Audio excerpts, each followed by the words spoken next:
used to think of Wall Street as a financial center. I now think of it as a crime scene. Schechter's more recent work took an analytical look at the causes of the recent global economic crisis.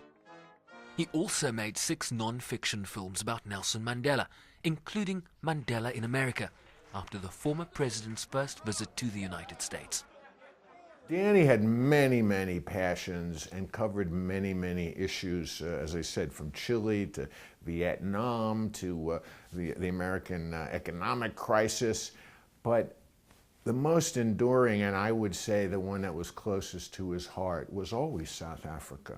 And it was a lifelong, practically, devotion that he had that dates back at least to his days in London, at the London School of Economics, when he had classmates like Ruth First and Joe Slovo, I believe. So at a very early age, he met up with people who were actively engaged in the liberation struggle in South Africa, and he began to participate in it. And that is something that was a through line through his entire professional and personal life.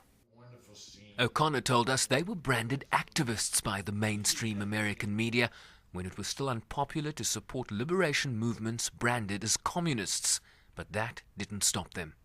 It's true that Danny really was the first person, and Global Vision, the first company to bring into the United States the pictures and the news of the liberation struggle in South Africa.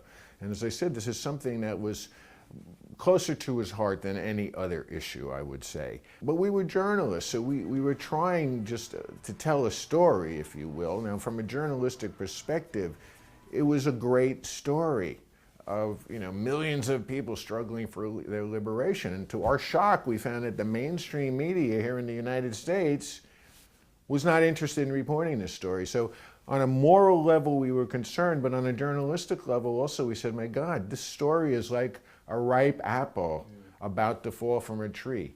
All we have to do is put our hand out and catch it. Schechter was also a prolific author, including Madiba A to Z, The Many Faces of Nelson Mandela. Danny Schechter was 72. Bryce-Pease, SABC News, New York.